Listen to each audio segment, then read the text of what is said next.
예, 저번 시간에 그 헤테로토피 또는 헤테로토피아, 독일어로 하면 헤테로토피고 일반적으로 헤테로토피아라고 하는 그런 부분에서 잠깐 얘기를 이렇게 조금 나왔었죠. 그래서 이 결합의 예술에서 재현의 위기 현상이 나타난다. 그렇게 얘기를 했었고요. 조금 더 이제 넓게 확장해 보면은 상호 매치적 관점에서 확장해 보면은 헤테로토피아도 연결될 수 있다. 그렇게 얘기했죠. 그래서 헤테로토피 또는 헤테로토피아는 저번 시간에 이제 우리 누구입니까? 벨라스케스, 디에고 벨라스케스 그 그림 조금 봤었죠? 예, 벨라스케스 그림에서 나온 것처럼 다른 공간을 얘기하고 이미지 사이 공간, 재현의 안과 밖에 대한 안과 밖 사이에 어디 있는 공간이라고 했죠. 저번에 우리가 해와이스 안감 봤듯이 이 대상, 재현의 대상은 스크린 안, 스크린 안이 아니고 스크린 밖인데 밖도 정확하게 어딘지 모르는 어딘가에 나타나고 있는 어떤 점, 그죠? 다시 말하면 이 그리는 작가의 시선이 머무는 곳, 그렇게 내가 얘기를 했습니다. 네. 그래서 유토피아의 반대 그러면서 반대 개념으로 사용되고 있고 정신적 현실적 동시에 상상적인 공간이다라고 하는 겁니다. 재현이 안에도 들어오지만은 그 재현이 또렷하게 나타나지 않는 거울에 비치는 그런 거로서 나타나고 있는 굉장히 뿌옇고 그죠? 희미하고 불안정한 그런 것으로 나타나고 있습니다. 그런 점에서 현실성과 상상성 이렇게 둘 다 포함하고 있는 유희 공간이 됩니다. 따라서 또한 이 공간은 현실 가상의 대립을 해소하는 재현의 공간이 되고요. 이와 같은 사이의 공간을 의미하는 상호 매체성은 이미지 사이의 중간 영역을 중재한다. 예, 상호 매체, 이건 성입니다. 상호 매체성의 한 유형으로서 헤테로토피아는 이미지의 충동 현상, 다른 위상학인 헤테로 위상학, 헤테로 토폴로지라, 위상은 토폴로지라 그러죠. 토폴로지. 뭐 수학적 개념에서 나왔습니다. 수학의 위상학 개념이 있는데 이것이 현실에서 이미지가 어떻게 위치하느냐에 따라서 위상학적 개념을 인문학에서 또는 미학에서 많이 도입하고 있습니다.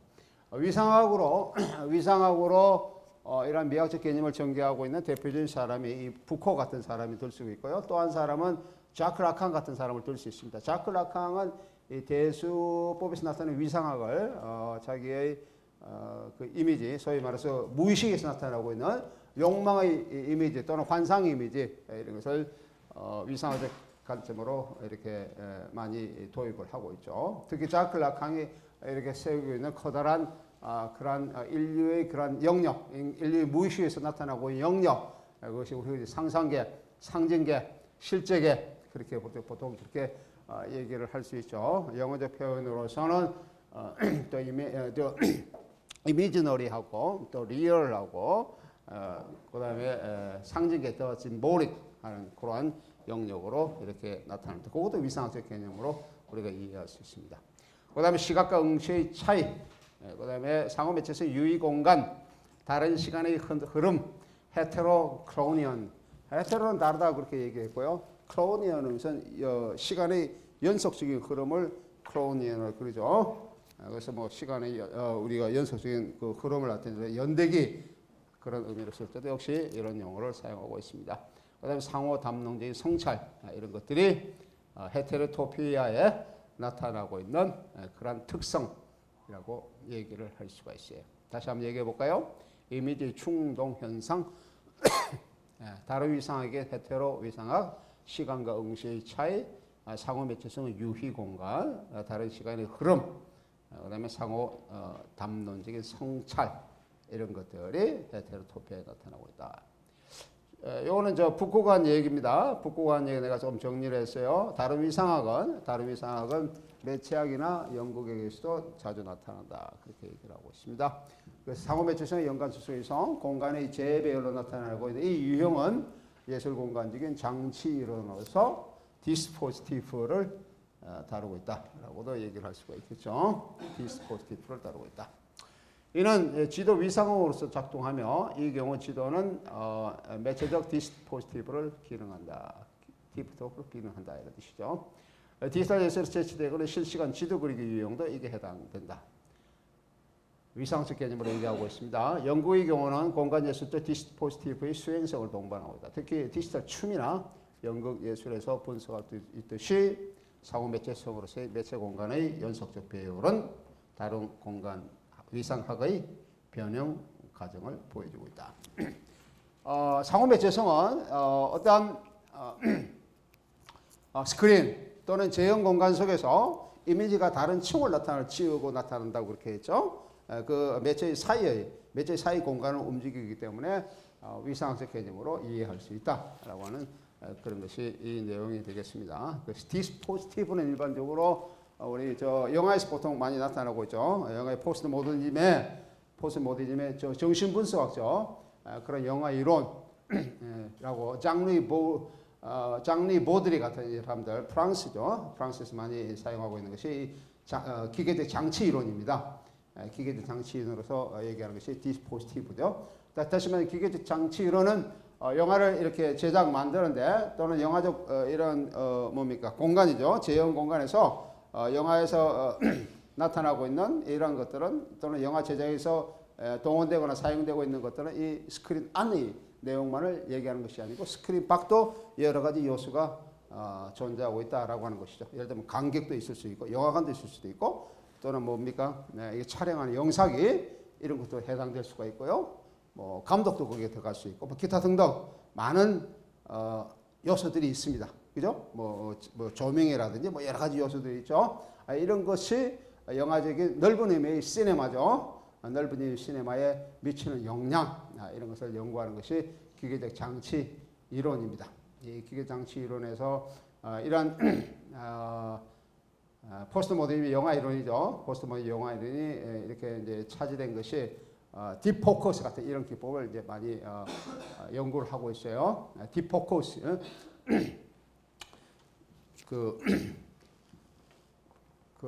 시민 케인 같은 그런 영화에서 시민 케인에서 딥포커스 기법이 많이 사용되고 있다. 근데 이 사람들이 그렇게 얘기를 하고 있습니다.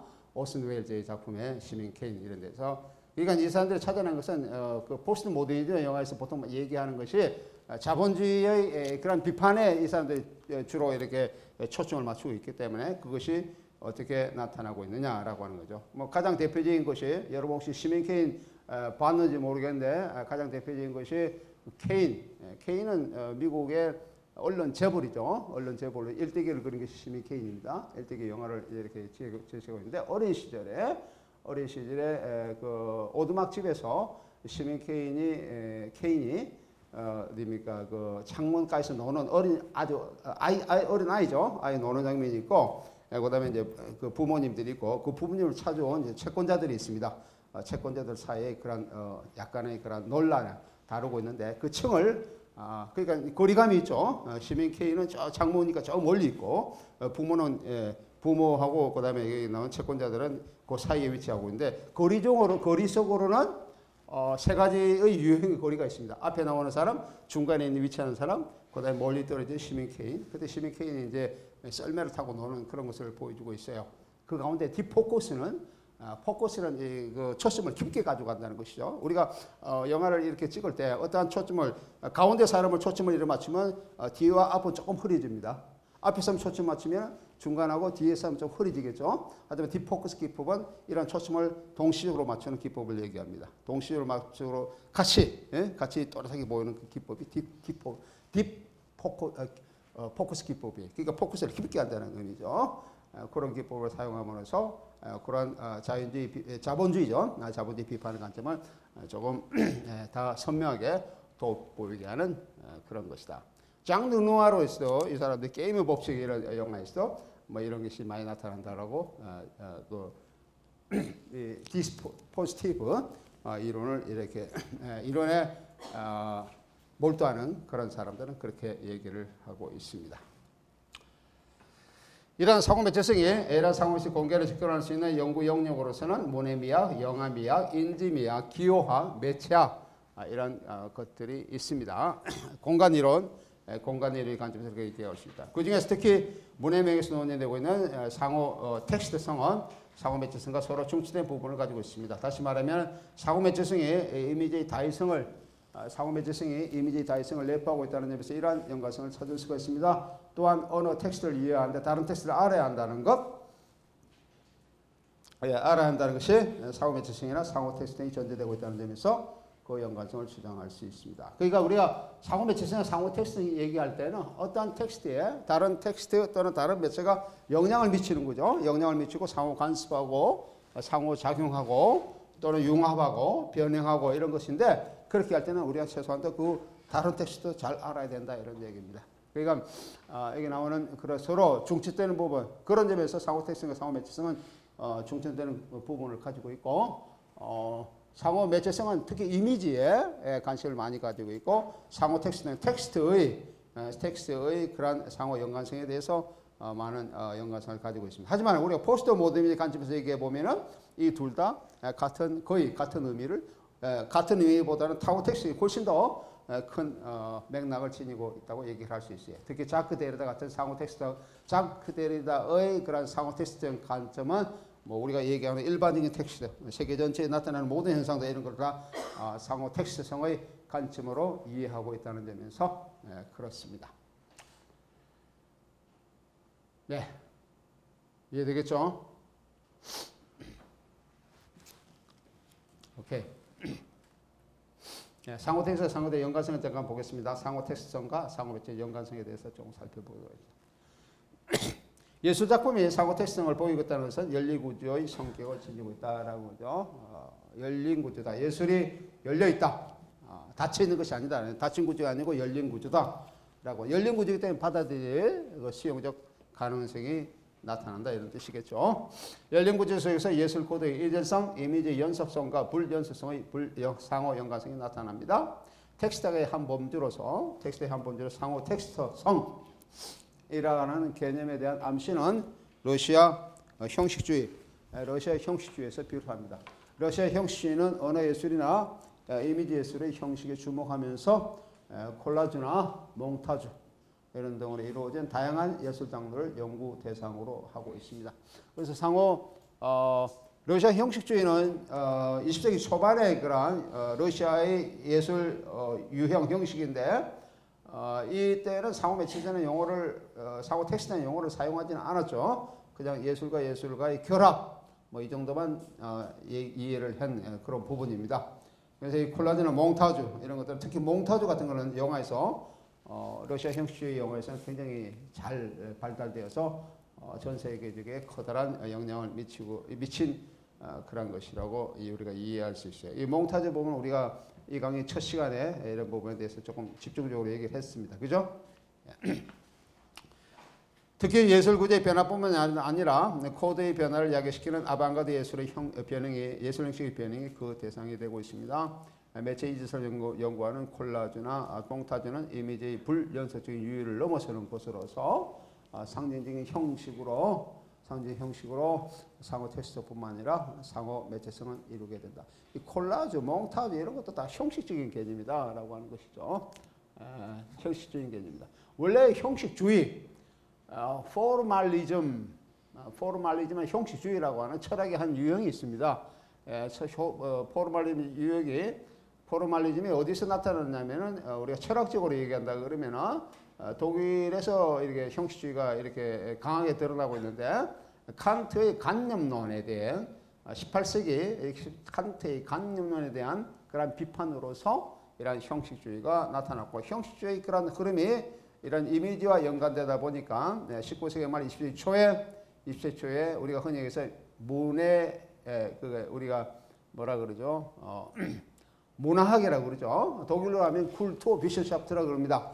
쿨투비셔샤프트. 뭐 영어로 하면은 cultural studies라는 표현인데, 그 당시에 영어권에서는 cultural studies는 개념이 없었고, 독일에서는 문화학이라고 하는 쿨투비셔샤프트라고 하는 그런 학문적 영역이 개척되어서 이런 쿨투비셔샤프트라고 하는 그런 문화학이 아방가드 예술에 지대한 영향을 미쳐서 이런 그 예술의 형식 연구가 나타나는데, 그러다 보니까 예술과 예술끼리 부딪히고 이미지와 이미지 부딪히고 이런 현상들이 나타나서 이에 대한 자연스럽게 연구하는데 자연스럽게 이렇게 몰두하게 되었다라고 하는 겁니다. 그래서 이게 조금씩 이제 진행되면서 우리가 지금 하고 있는 지금 상호 매체성 까지 이루고 있는 그런 것이다. 학문적인 뿌리를 찾아보면 그렇다라고 하는 겁니다.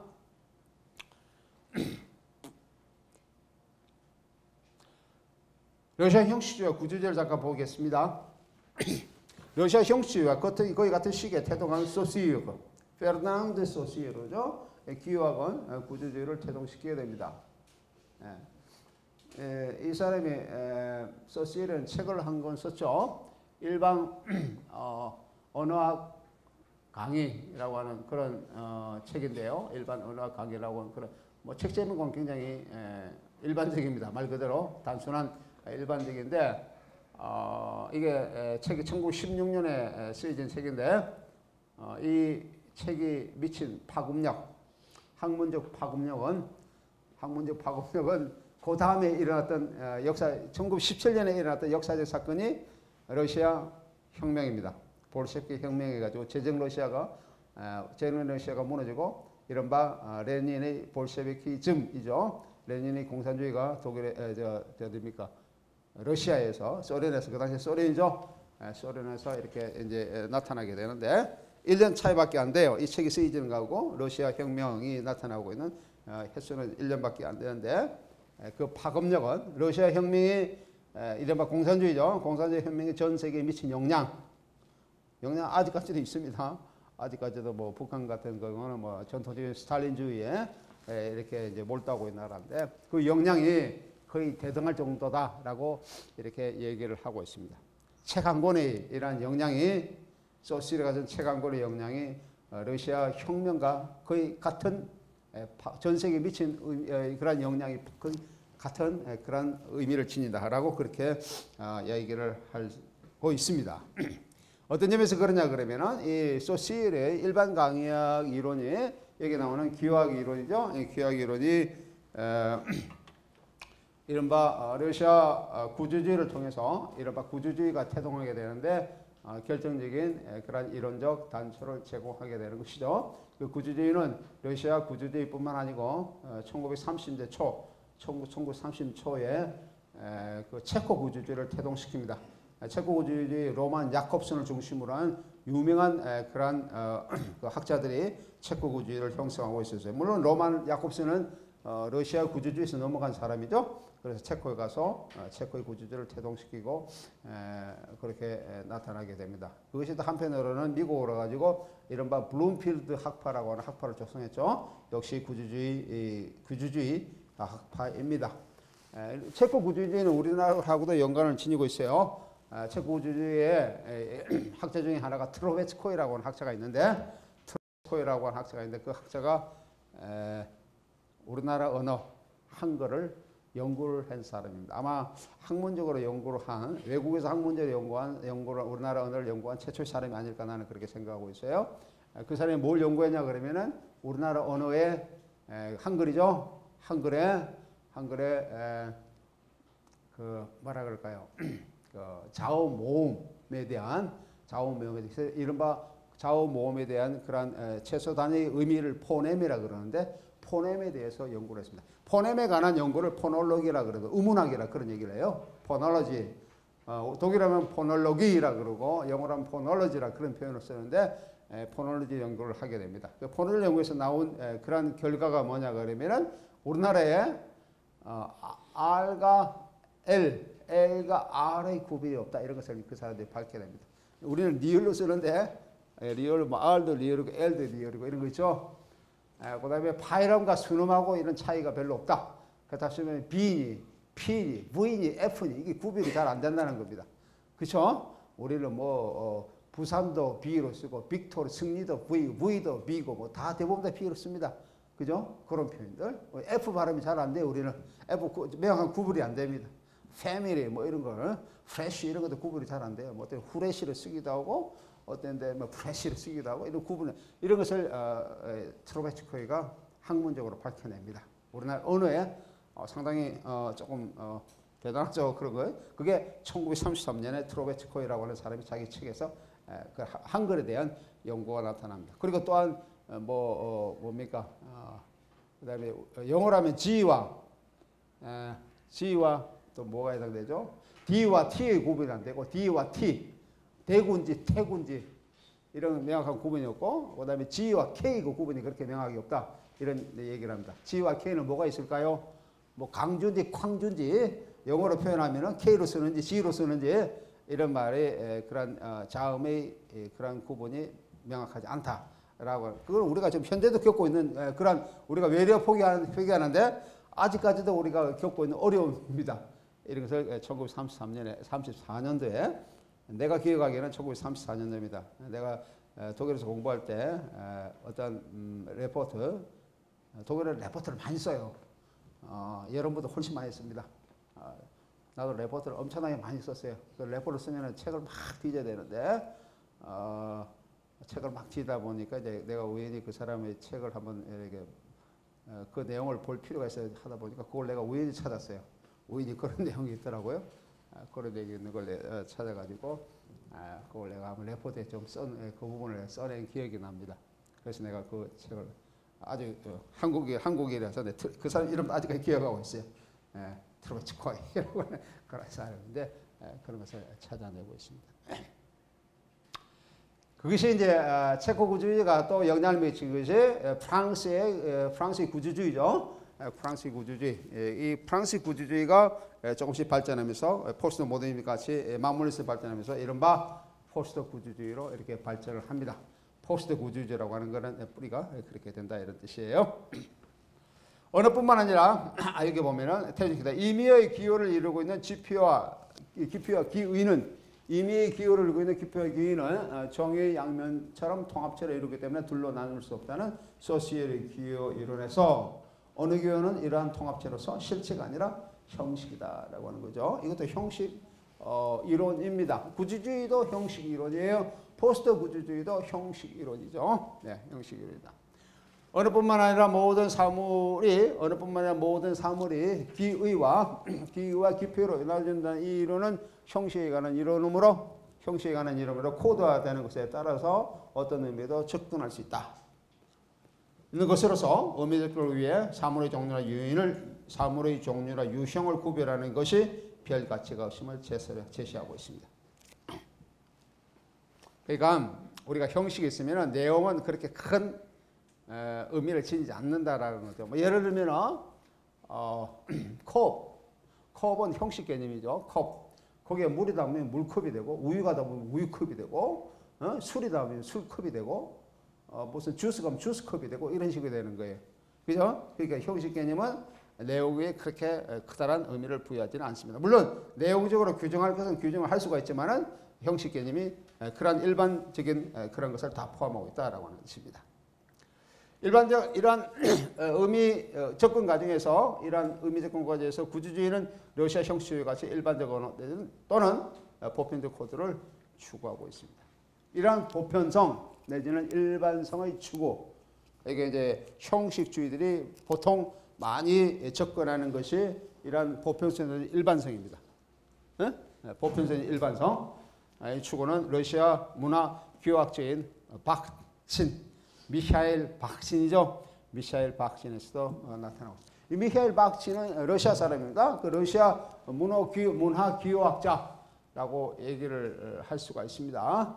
이 사람은 상당히 저항적인 러시아의 그런 이른바 스탈린 체제 속에 살던 사람인데 이 스탈린 체제 속에 상당히 저항력이 굉장히 강한 이러한 성향을 보이는 사람이었는데 직접적으로 표현을 못하니까 이런 문화 교학적 표현으로 러시아의 그런 스탈린주의에 저항했던 그것도 간접적이죠. 간접에 저항했던 사람입니다. 그 의견에 따르면은 물질 속에서 그 자체가 내용이 되는 창조적 형식은 텍스트뿐만 아니라 인간과 세계를 형성하고 있다. 상당히 커다란 보편적인 그런 관점으로 이제 얘기하고 있는 것이죠. 러시아 형식주의가 맥과 같이 하는 그에게 상호 텍스트성은 대화성 개념에서 출발한다. 대화성이 있다. 디알로기스티라고 얘기할 수 있는 대화성이다. 이 개념에서 논의되고 있는 대화의 관계는 예술 텍스트와 다른 텍스트와의 접촉뿐 아니라 텍스트가 내포하고 있는 사회적 관계도 포함하고 있다. 그러니까 텍스트와 텍스트의 그런 상호작용뿐만 아니라 텍스트 속에 사회적인 요소들이 들어가 있다. 그것을 텍스트가 음성적으로 읽는 사람에게 또는 그것에 그 텍스트에 주의를 기울이는 사람이 그것을 들려준다라고 하는 것이 대화성의 개념입니다. 이 개념에서 논의되는 대화의 관계는 요거죠. 예술 텍스트와 다른 텍스트와의 접촉뿐만 아니라 텍스트가 내포하고 있는 사회적 관계를 포함하고 있습니다. 부르주아 이데올로기에 대항하는 이데올로기 창조는 단성적인 목소리를 배제하고 다성적인 목소리를 담지할 때만, 담지는 포함하고 담고 있을 때라는 뜻입니다. 담지할 때만 이루어질 수 있다라고 그 사람은 주장하고 있습니다. 진정한 대화성만이 대화주의를 유지할 수 있고 주체를 지배 이데올로기에 의해 결정되지 않도록 해준다라고 하는 것이죠. 지배 이데올로기에서 결정되지 않도록 해준다. 여기서 지배 이데올로기는 그 당시에 이 사람이 살던 시대에는 그 뭡니까? 스탈린주의를 되겠죠. 스탈린 교조적인 그런 공산주의 이론이 스탈린주의 이런 데서 벗어나려고 그렇게 이렇게 학문적인 이러한 표현을 쓰고 있습니다. 이에는 이런 기호의 역사적 변화와 그 의미에 대한 시각이 중요하게 된다. 대화성이 텍스트의 상호작용으로 인한 변형을 전제로 한다는 점에서 상호 매체성과 유사한 개념이라고 얘기를 할 수 있습니다. 상호작용이 전제된다. 텍스트와 텍스트의 상호작용이 전제되고 사회적 관계까지 그 의미를 전달한다라고 하는 의미에서 상호 매체성과 유사한 개념이 된다라고 하는 것입니다. 이데올로기의 매개물로 사용되고 있는 경직된 언어죠. 언어에 비해 비판적 시각을 지닌 있는 박진에게 대화의 원칙은 텍스트의 변형과 상호작용을 요구하는 것으로서 상호 텍스팅의 한 부분과 연관되고 있다. 달리 말해 텍스트 사이의 대화는 문학 장르의 언어 표현으로만 이루어지는 것이 아니라 특수성을 지닌 매체 구조의 상호작용으로 이루어진다라고 얘기를 하고 있습니다. 언어 매체의 관점에서 텍스트가 다양한 담론을 내포하면서 담론을 혼합시키고 이질화하는 복합적인 유희 공간이라 그러면은 텍스트가 유희 공간이라는 뜻이에요. 여러 가지 담론이 내포된 유희 공간이라 그런다면 매체의 구조와 기능 변화의 관점뿐만 아니라 매체 텍스트의 범위를 넘지 않는 한계 내에서 매체 담론의 변형도 창조적인 형식을 위한 미학주의고 기능적인 동화 과정이다. 이 사람의 그런 대화성 이론, 또는 미학 이론은 이렇게 전개되고 있습니다. 이 과정에서 언어와 그 대상의 정적인 지시 대상 관계가 아니라 동적인 관계가 있다는 것으로서 나타나고 있다. 그 역동성을 지니고 있다라고 하는 것이죠. 물론 지금 얘기하는 우리가 상호 매체성만큼 역동성을 지니고 있지는 않지만은 그래도 텍스트가 이런 이 사람이 얘기하는 대화성 개념은 그래도 역동성을 지니고 있습니다. 말하자면 거의 대화적 텍스트 개념은 텍스트를 음성화시킨 것으로서 음성에서 소리를 이제 만드는 것을 목소리를 얘기하는 것입니다. 텍스트가 다른 텍스트와 상호 접촉을 할 뿐 아니라 사회의 모든 목소리에 개방되어 있다라고 하는 개방성 또는 다른 말로 하면 사회의 다른 사회적 요소와의 연관성을 얘기를 합니다. 이렇게 개방된 목소리로 대상에 대한 언어는 대화로 자극된 다른 언어의 영역으로 전입을 합니다. 대화적인 기호 과정의 개방성을 보여주고 있는 목소리 흔적을 인식함으로써 그런 문자로 된 기호에 대항합니다. 이처럼 이념적으로 경치된 사회에 대해 대화적이고 카니발적인 전복을 기도한 박쥐는 사회의 대화적 언어의 사회적 담화 기능을 강조하면서 사회적이고 역사적인 대화적 콘텍스트 속에서 대화에 새로운 의미를 부여할 수 있는 가능성을 제시합니다. 그러나 일반적으로 텍스트를 문학 또는 예술작품으로 지칭을 하고 있습니다. 문학 텍스트 또는 예술 이런 작품 이런 것인데 텍스트다. 그 사람이 지칭하는 텍스트는 그런 의미를 사용하고 있습니다. 하지만 세계를 대화 구조 자체로 본다는 점에서 거의 텍스트 개념은 텍스트 의미를 변형시키는 광범위한 개념으로도 확장될 수 있는 그런 가능성을 지니고 있습니다. 이 박진이 이렇게 문학과 예술 작품 이렇게 이제 관심을 많이 기울이고 또 다른 관심을 기울이고 있는 이 사람은 축제 학자입니다. 축제의 의미를 파악하는 학자예요. 그래서 이 미카엘 박진의 축제로는 상당히 유명합니다. 특히 그 유럽의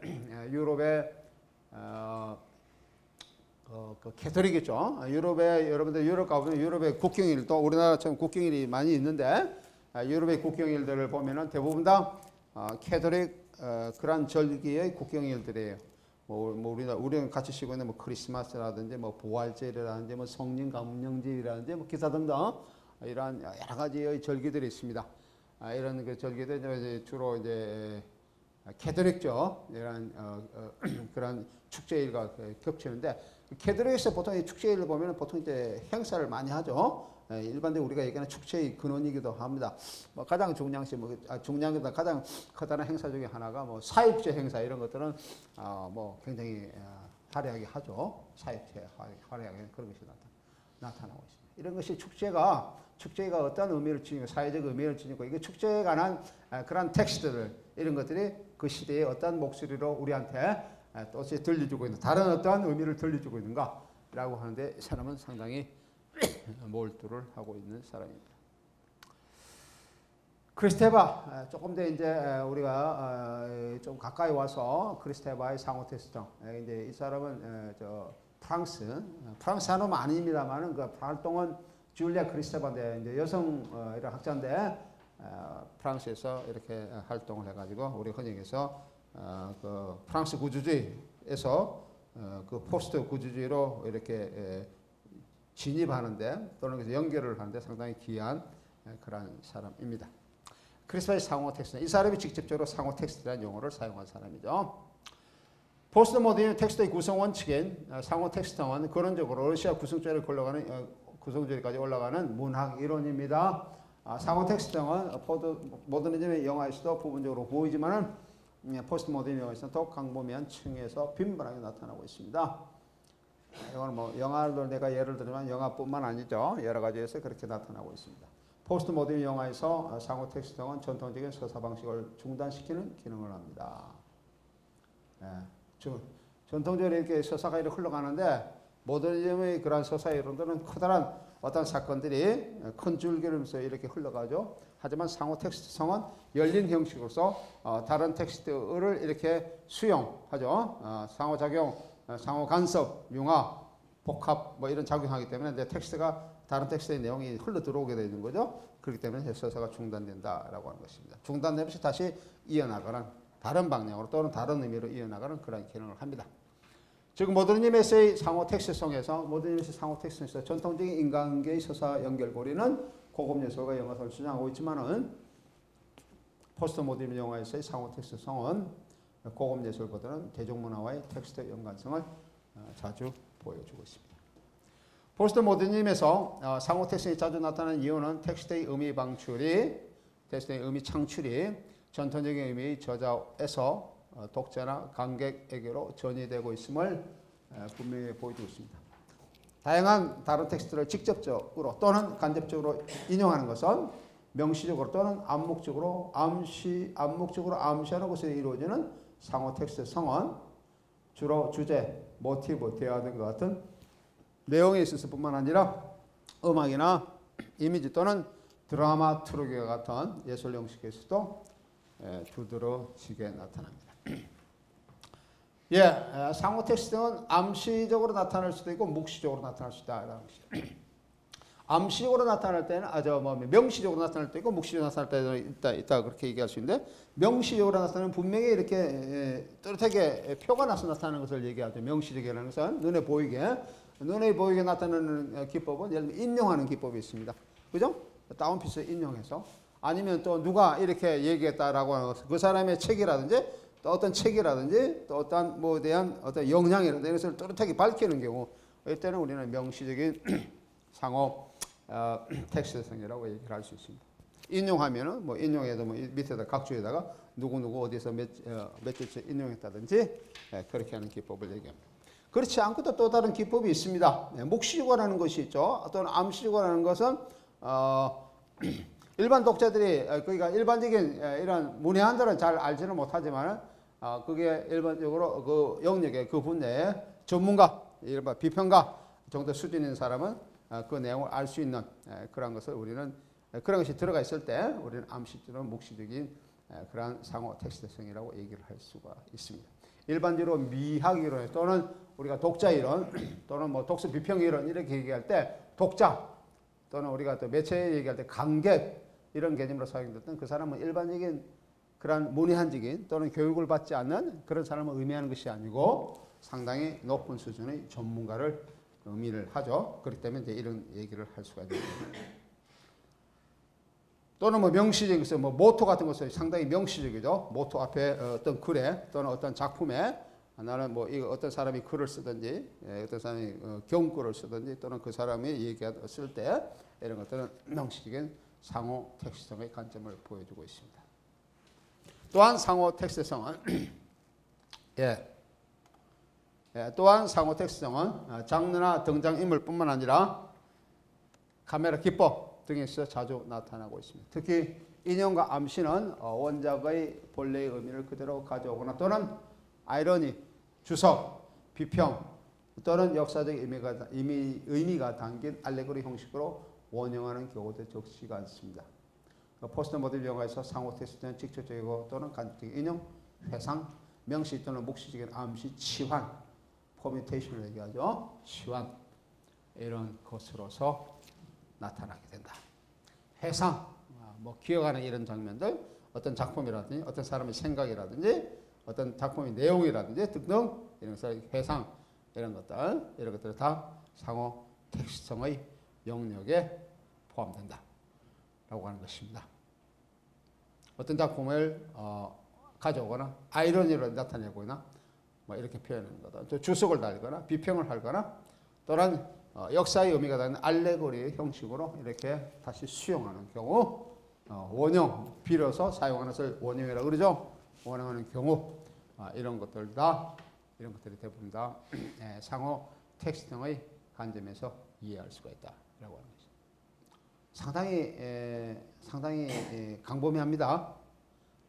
이런 상당히 광범위해요.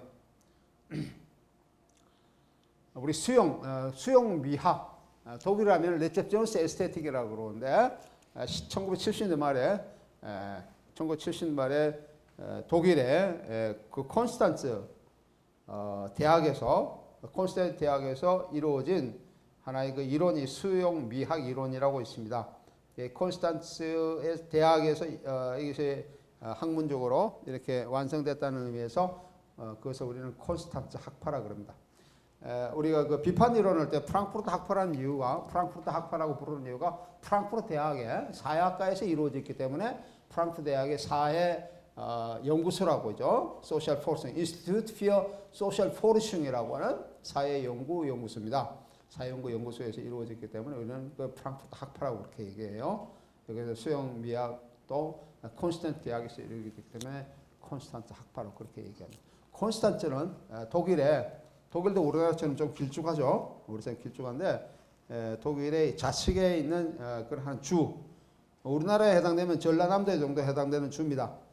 그 전라남도에 해당 주가 바덴-뷰르텐부르크라는 주가 있는데 바덴-뷰르텐부르크라는 주가 있는데 그 주의 밑에 있는 커다란 호수가 있습니다. 상당히 큽니다. 상당히 커요. 그 호수가 상당히 큰데 그 주위에 호수가 어느 정도라 그러면은 그 한 주에 우리나라 들면 뭐 전라남도 이렇게 하면 돼요. 전라남도에 한 3분의 1 정도가 그 내륙 안에 호수가 있어요. 도 안에 커다랗고 상당히 크죠. 일반적인 호수보다 상당히 큽니다. 상당히 거기 가면은 나도 한 가봤는데 거기 가면은 그냥 바다 보는 것 같아요. 그냥 호수가 아니고 그 호수에 여러 가지 도시들이 많습니다. 크니까 호수 도시들이 있다고요. 그 도시 중에 하나가 콘스탄츠라는 도시가 있습니다. 그 콘스탄츠의 대학이 있죠. 콘스탄츠 대학이라는 뭐 유명한 대학입니다. 그 대학을 얘기를 합니다. 크리스테바의 상호 텍스트는 포스트 모더니즘의 중요한 특징 중 하나인 상호 텍스트 이론의 기초가 되고 있습니다. 이 개념은 박지은의 대화성 또는 대화주의라고 하는 개념의 영향을 많이 받고 있습니다. 대화성은 우리가 조금 전에 얘기한 것처럼 텍스트의 내재된 목소리의 대화성을 의미합니다. 박지은은 문학 텍스트에 큰 관심을 표명하면서 대화주의를 모든 예술적 진술이 다른 텍스트의 진술에 대해서 표천적인 의미 관계에서 필연적인 관계를 지니고 있다고 간주하고 있습니다.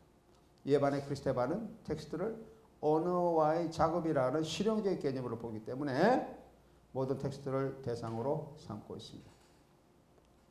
상당히 텍스트 범위가 박진보다 좀 크지만은 박진보다 더 확대되고 있습니다. 모든 텍스트를 대상으로 한 것입니다. 이것이 우리가 후기구조에 가면은 이제 일반 텍스트, 아까 얘기하는 작 데르타 같은 일반 텍스트 이론으로 상호 텍스트성이 이렇게 확장되고 있습니다.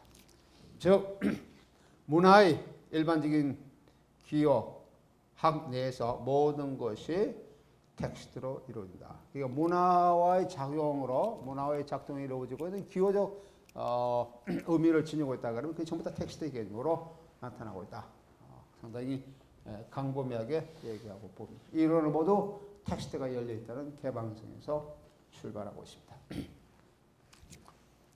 모든 텍스트가 개방적이라는 점에서 크리스테바의 상호 텍스트 개념은 텍스트의 존재론적인 층위를 의미하며 이로써 모더니즘 텍스트와 포스트 모더니즘 텍스트의 차이를 보이지는 않게 됩니다.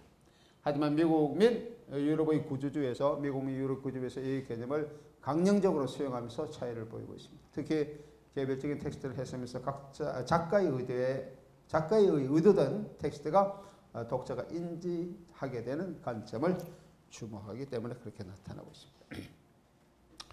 구조주의적 상호 텍스트 등의 층에서 저자는 텍스트에 대해 신빙성을 지니고 있다는 중요한 의미를 지니고 있습니다. 우리가 구조주의 관점에서 보면 어떤 텍스트의 저자, 어떤 예술작품의 저자 이런 상당히 중요한 의미를 지니고 있다라고 하는 겁니다. 이에 반해 후기 구조주의 관점에서 텍스트는 크리스테바의 관점과 유사하게 역사적, 사회적 맥락 속에 나타나는 기표의 다의성으로 인해 저자는 그 중요성을 상실하게 됩니다. 그래서 우리가 흔히 해서 그 포스트 모더니즘 또는 특히 포스트 구조주의에서 저자의 상실, 심지어는 저자의 죽음까지도 얘기하고 있는데 그것은 진짜 저자가 없다 그런 얘기가 아니고 텍스트가 지니고 있는 미학적 현상 때문에 후기 구조주의 미학적 현상 때문에 텍스트의 그런 모더니즘에서 얘기하는 저자의 그런 의미가 그렇게 두드러지게 나타나지 않는다라고 하는 거죠. 이 의미는 기호의 다의성 때문에 그렇다라고 하는 이른바 기의 미끄러짐 얘기하는 것이죠. 우리가 그 해체 이론, 우리가 포스트 모더니즘에서 얘기하는 해체 이론의 관점 또는 의미의 미끄러짐, 의미의 산포, 디스미나시옹 그런 표현을 씁니다.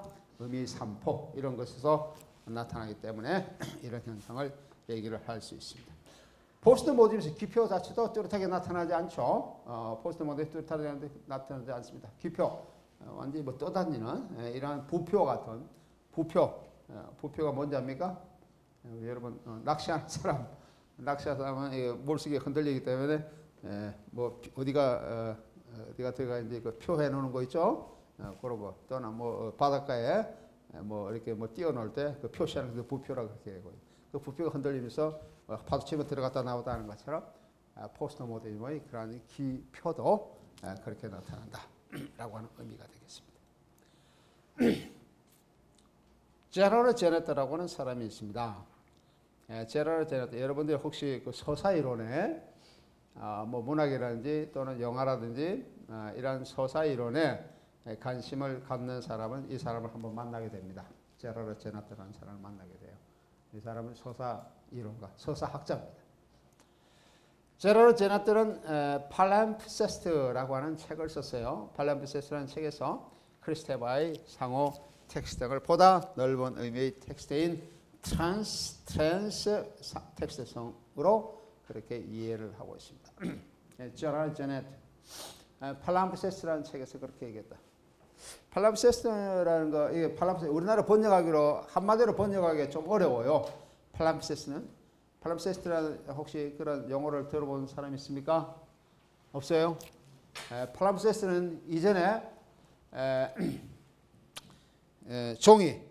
종이가 발명된 시기까지는 아주 역사적으로 이렇게 발명된 이전 시기 같아요. 양피지에 그 당시에 이제 양을 가지고 목축에 이렇게 이제 여러 가지 영양을 공급하고 살았는데 양피지에 이제 전달할 때 양피지에 글을 썼습니다. 글을 써가지고 한번 전달하고 종이가 많이 없으니까 또 다시 또 쓸 때 양피지에 그 밑에다가 또 쓰고 이런 식으로 썼어요. 근데 그 받는 사람은 그 의미를 알 수가 있습니다. 양피지 쓴 전달자가 작성자가 자기가 뭘 의미하는지 알 수가 있지만은 일반인을 보면은 알 수가 없어요. 워낙 많은 글자가 들어가 층이 막 이루어져 있기 때문에 또는 의미의 층이 막 달라지기 때문에 알 수가 없는 그런 글씨 쓰는 방법의 재료를 또는 그런 방식을 팔람세스다 그렇게 얘기를 합니다. 이 팔람세스트에서 체결할 제목이 이런 거예요. 이런 걸 누가 한번 좀 번역했으면 좋겠어요. 번역은 좋은데 나도 한번 시간 되면 번역해 보려고 그러는데 시간이 여유가 좀 별로 없는 게 좀 아쉽습니다. 이런 거 상당히 미학으로 굉장히 중요한 책입니다. 팔람세스트라 이런 책은. 그래서 보다 넓은 의미의 트랜스매체성을 제시하고 있습니다. 명시적이나 묵시적으로 다른 텍스트와 연관성을 의미하고 있는 트랜스매체성에는 명시적으로 묵시적으로 다른 tek스트와 연관성을 의미하고 있는 트랜스매체성에는 크리스테바의 상호 텍스트 등 이외에 크리스테바의 상호 텍스트 등을 얘기했었죠. 근데 이 사람은 이 상호 텍스트에서 물론 인정을 합니다. 존재한다고 인정하지만 그 외에 뭘 얘기하고 있냐면 파라텍스투얼리티, 아키텍스트성, 아키텍스투얼리티, 하이퍼텍스트성, 하이퍼텍스투얼리티, 메타텍스트성, 메타텍스투얼리티. 이런 유형으로 이 사람은 그 텍스트성 이른바 텍스트성을 상당히 세분화하고 있습니다. 이 성이라는 거 텍스트 성 이럴 때 우리 영어로 하면 ITY로 붙일 때는 우리말로 하면 성이라고 붙이죠. 성.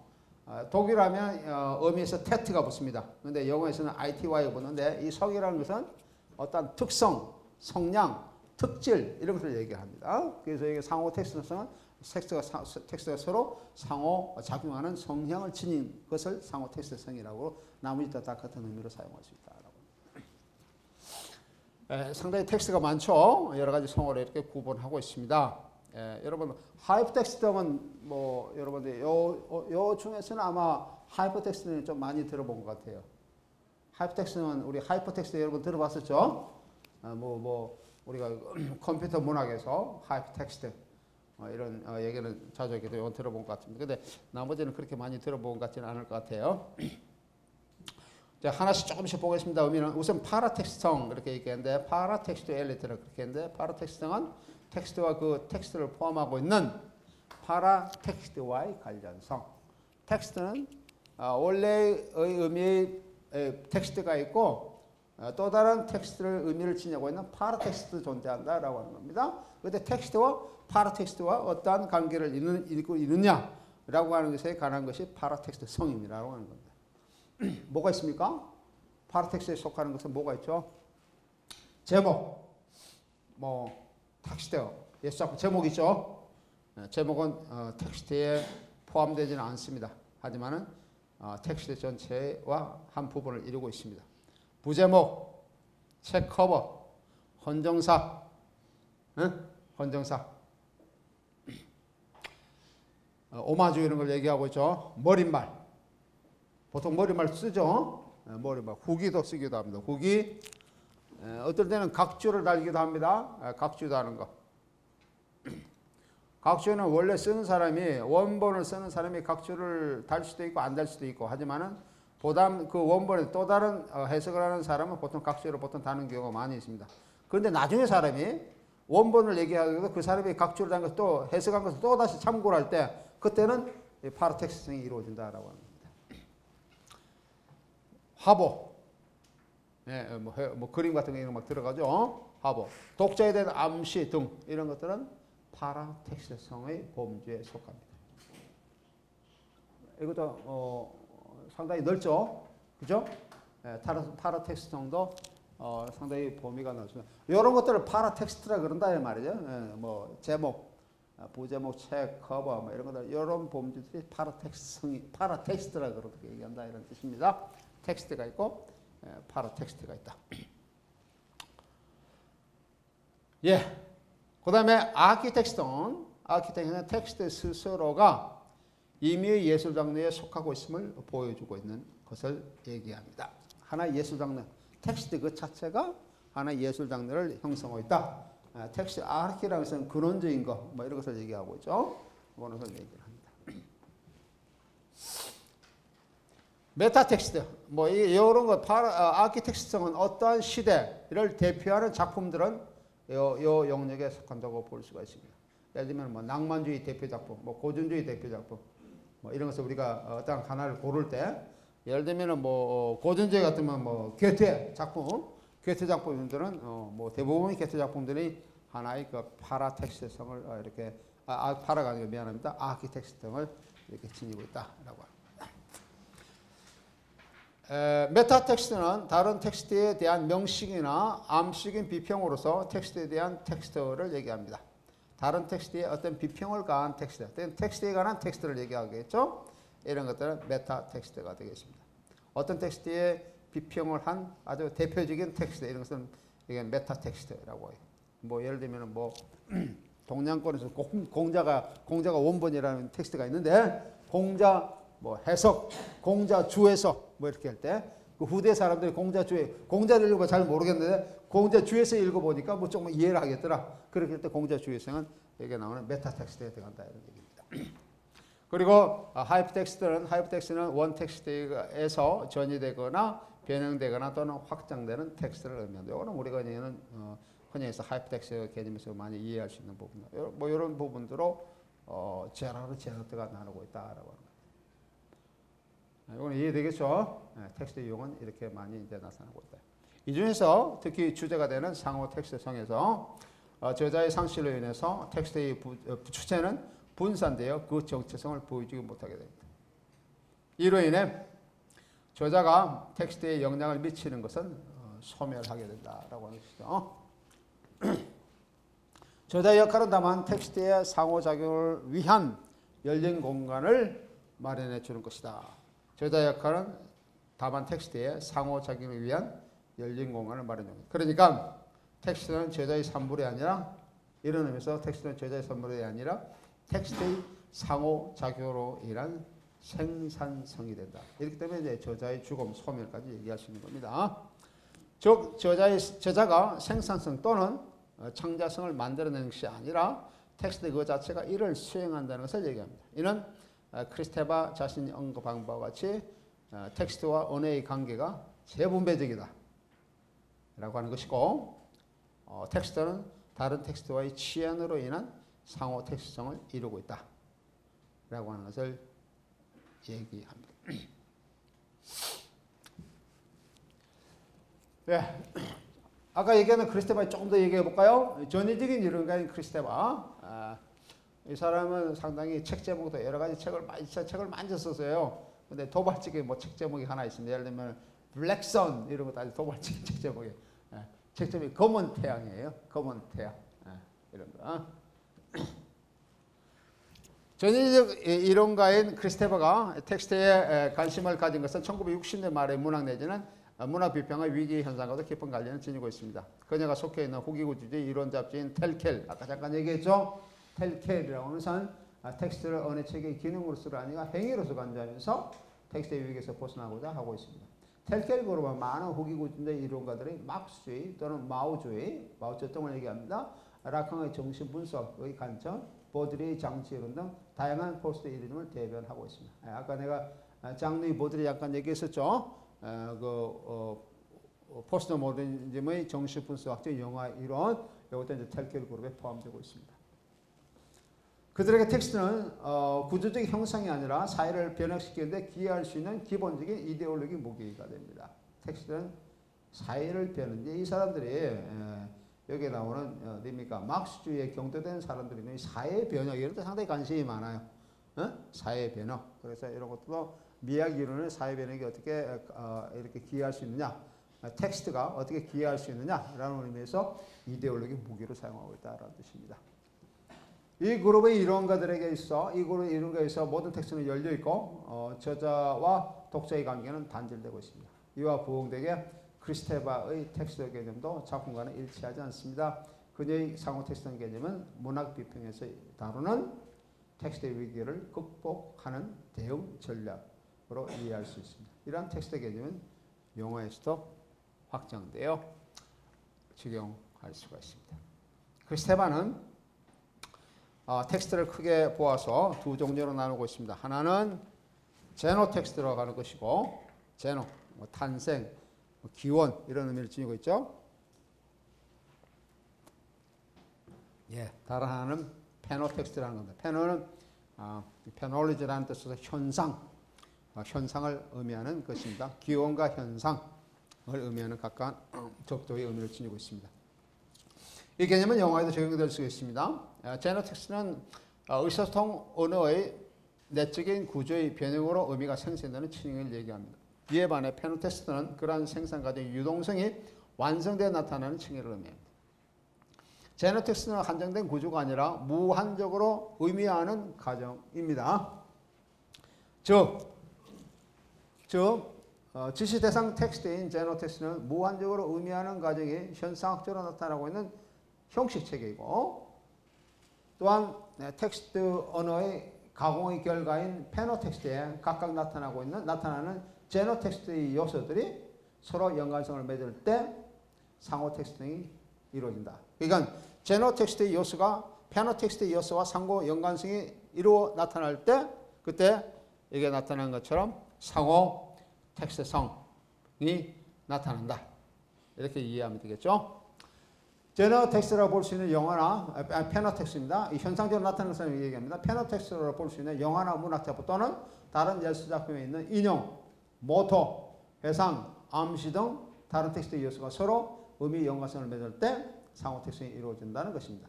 여기에는 모든 요소를 주제하는 형식적인 구조가 문제가 되고 있습니다. 형식적인 구조가 중요한 의미를 지니고 있다고 하는 의미예요.